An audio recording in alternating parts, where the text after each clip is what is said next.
2021년 1월 21일 새벽 예배를 주님 앞에 올려드리겠습니다. 오늘의 본문은 누가복음 8장 40절에서 56절까지의 말씀입니다. 예수께서 돌아오심에 무리가 환영하니 이는 다 기다렸음이라라. 이에 회당장인 야이로라 하는 사람이 와서 예수의 팔 아래 엎드려 자기 집에 오시기를 간구하니 이는 자기에게 12살 된 외딸이 있어 죽어가미러라. 예수께서 가실 때에 무리가 밀려들더라. 이에 12해를 혈루증으로 앓는 중에 아무에게도 고침을 받지 못하던 여자가 예수의 뒤로 와서 그의 옷가지에 손을 대니 혈루증이 즉시 그쳤더라. 예수께서 이르시되 내게 손을 댄 자가 누구냐 하시니 다 아니라 할 때에 베드로가 이르되 주여 무리가 밀려들어 미나이다. 예수께서 이르시되 내게 손을 댄 자가 있도다. 이는 내게서 능력이 나간 줄 알미로다 하신대 여자가 스스로 숨기지 못할 줄 알고 떨며 나와 엎드려 그 손댄 이유와 곧 나은 것을 모든 사람 앞에 말하니 예수께서 이르시되 딸아 내 믿음이 너를 구원하였으니 평안히 가라 하시더라. 아직 말씀하실 때에 회당장의 집에서 사람이 와서 말하되 당신의 딸이 죽었나이다. 선생님을 더 괴롭게 하지 마소서 하거늘 예수께서 들으시고 이르시되 두려워하지 말고 믿기만 하라. 그리하면 딸이 구원을 얻으리라 하시고 그 집에 이르러 베드로와 요한과 야고보와 아이의 부모 외에는 함께 들어가기를 허락하지 아니하시니라. 모든 사람이 아이를 위하여 울며 통곡하며 예수께서 이르시되 울지 말라 죽은 것이 아니라 잔다 하시니 그들이 그 죽은 것을 아는 고로 비웃더라. 예수께서 아이의 손을 잡고 불러 이르시되 아이야 일어나라 하시니 그 영이 돌아와 아이가 곧 일어나거늘 예수께서 먹을 것을 주라 명하시니 그 부모가 놀라는지라. 예수께서 경고하사 이 일을 아무에게도 말하지 말라 하시니라. 아멘. 할렐루야. 하나님이 하십니다. 말씀으로 승리합시다. 오늘의 본문인 누가복음 8장 40절에서 56절의 말씀은 예수께서 회당장인 야이로와 12년을 혈루증으로 고생하던 여인을 고치신 일이 기록되어 있습니다. 이 말씀을 시작하기 이전에 7장에서는 예수께서 자연과 귀신, 질병, 죽음을 다스리시는 것을 보여주고 있습니다. 예수께서 폭풍을 잠잠하게 하신 기사에서는 그 제자들이 그동안 자신들이 따르던 예수님의 능력 앞에 간복하며 이렇게 말합니다. 그가 누구시간데? 제자들은 예수님의 본질, 그 형용할 수 없는 능력을 아무도 모르고 있었습니다. 그리고 그분이 누구인지 모르고 있었습니다. 예수님은 자신들의 출세를 보장해줄 능력 있는 지도자로 보고 있던 그들에게는 예수님이 하나님의 아들이시며 곧 하나님이시라는 것을 그제서야 알게 된 것입니다. 오늘의 본문에서는 제자들과 다르게 단번에 예수님이 어떤 분인지 이미 알고 있는 사람들이 등장합니다. 처음 등장하는 사람이 회당장이었던 야이로였습니다. 회당장이란 회당의 책임자였습니다. 공예배를 주관하는데 성경을 낭독하고 기도하고 설교할 사람을 지명하며 회당 건물과 두루마리 성경을 관리하는 사람들을 감독하던 사람이었습니다. 신약 당시 회당에는 10명의 회당 관리자들이 있었고 그 가운데에 3명의 원로 장로들이 회당장 역할을 하면서 7명의 회당 관리자들을 지도하고 감독했습니다. 회당에서 이런 일을 하던 회당장으로 일하던 야이로였으니 명망이 높고 체면도 있고 사람들의 눈도 신경이 쓰였을 것입니다. 그런데 그런 회당장인 야이로가 예수님에게 자녀를 살려달라며 예수님 앞에 나아옵니다. 목수의 아들 출신으로 아무것도 내세울 것 없는 예수님, 그 예수님에게서 야이로는 확신을 가집니다. 예수님이시라면 자신의 딸의 생명을 돌려놓으실 것이라고. 그 확신은 야이로가 가지고 있던 자신의 사회적인 덕망과 위치, 시선들을 다 물리칠 수가 있었습니다. 딸을 살리려는 아버지 앞에 세상의 유익과 위치는 중요한 것이 아니었던 것이었습니다. 오직 예수님께서 내 딸을 치유할 것이라는 믿음과 확신이 충만했습니다. 예수님이 누구신가에 대한 확신을 가진 두 번째 사람이 등장합니다. 그 사람은 12년이나 혈루병에 걸려 사람들과 거리를 두고 살았던 여인이었습니다. 이 여인이 앓고 있던 혈루병은 자궁에서 지속적으로 출혈이 생기는 병이었습니다. 오늘로 따지면 자궁 내막염 또는 종양이나 백혈병 등을 통틀어서 이야기했던 병 같습니다. 불규칙적으로 자궁에서 출혈이 생기는 병, 구약에서는 이 병을 가진 이들을 무리해서 부정한 사람으로 여겼습니다. 예수님 당시에도 사람들과 접촉할 수 없는 사람이었습니다. 이 여인은 허다한 의원들을 만나 그 의원들의 의술에 모든 것을 걸었지만 그 여인은 치유받지 못했습니다. 오히려 그동안 가지고 있던 많은 재산을 탕진했습니다.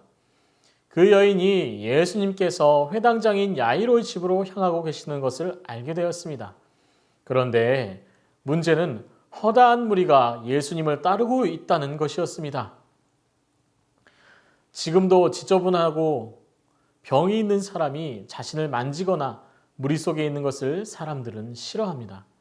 어쩌면 그 많은 무리 속에서 예수께 나아가는 것이 몰매를 맞거나 생명을 잃을 수 있는 위험한 일일 수 있었습니다. 이 여인이 자신의 병이 확실하게 나을 것이라는 확신이 없다면 예수님 앞으로 나아갈 수 있었을까요? 이 여인은 혈루병을 12년이나 앓았습니다.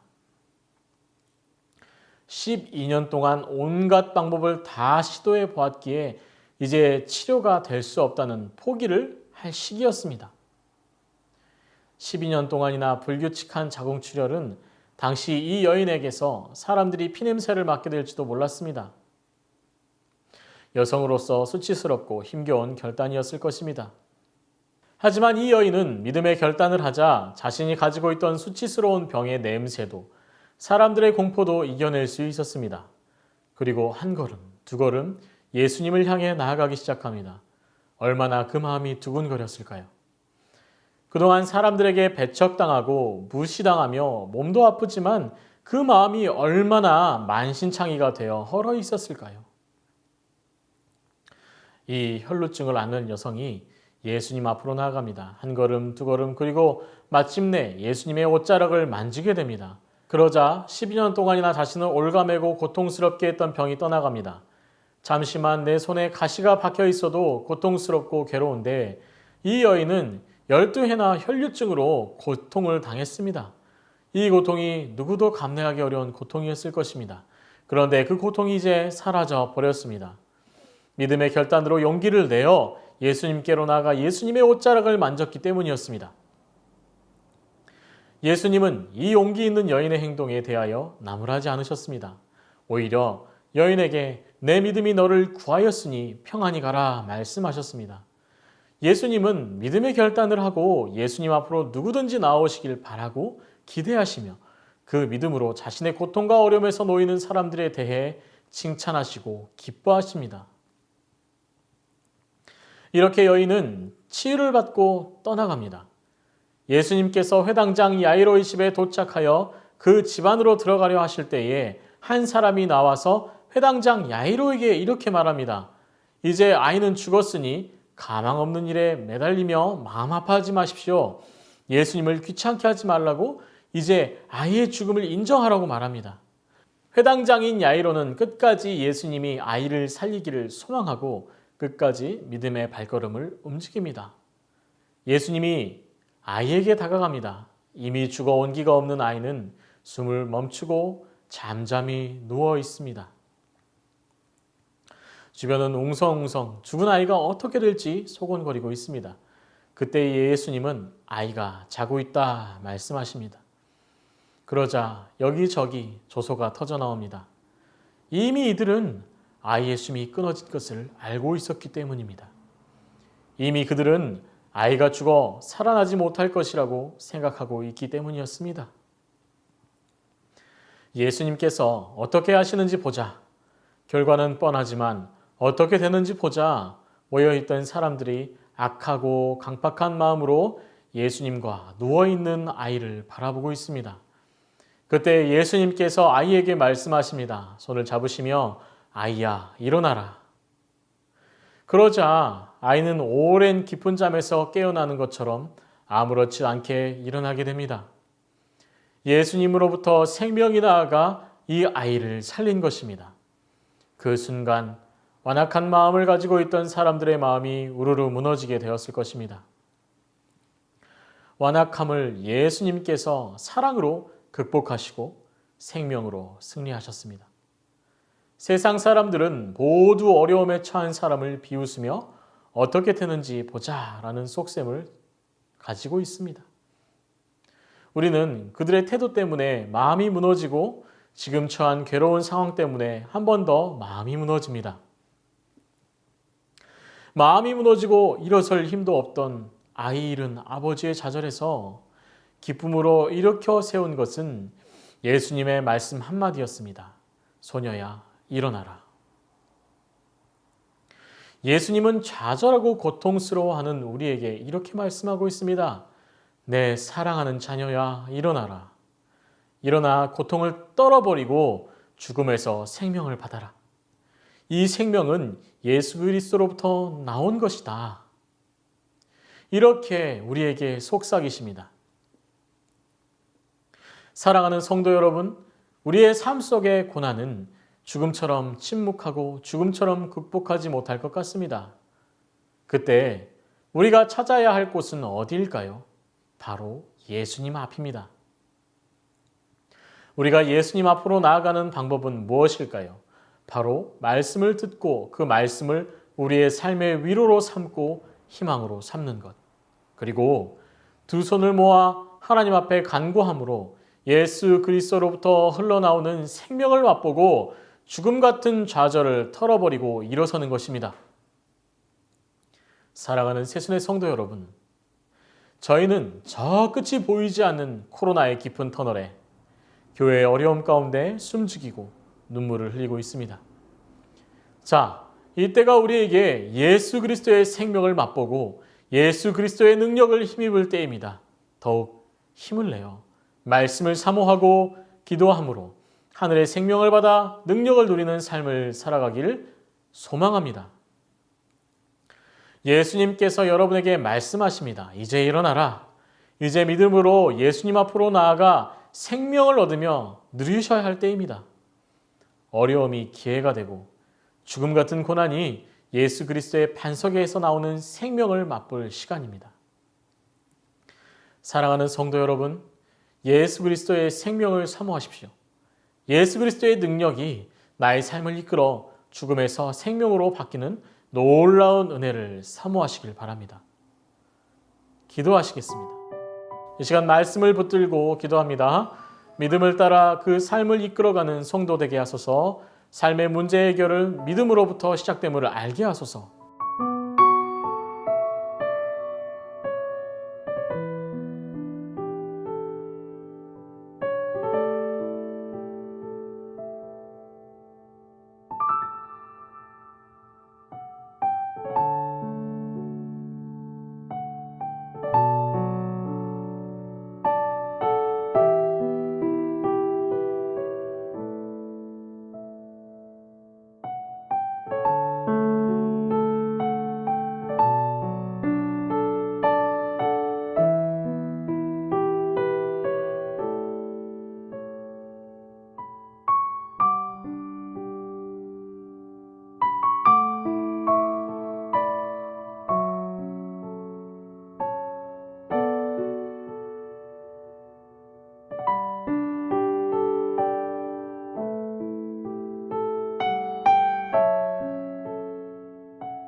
교회를 위해서 기도합니다. 사랑으로 섬기며 말씀과 은혜가 충만한 담임 목사님을 보내주셔서 코로나로 위축된 시기 오직 믿음으로 승리하는 성도 되게 하소서.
나라를 위하여서 기도합니다.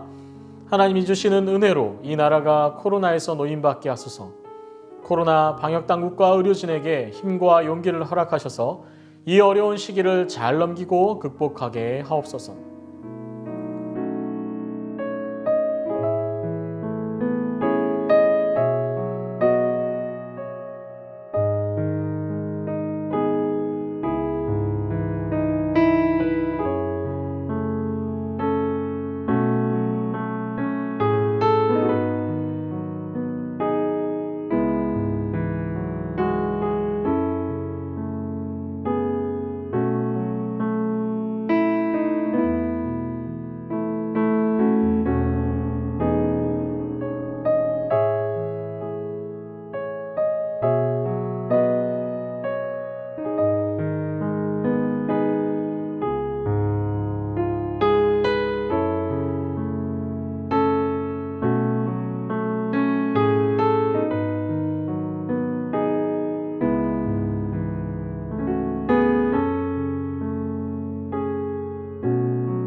(1월 19일에서 21일) OMF 교회 개척 사역자 포럼에서 지난 사역들로부터 경험과 반석 전략 등을 얻을 수 있도록 도와주시옵소서.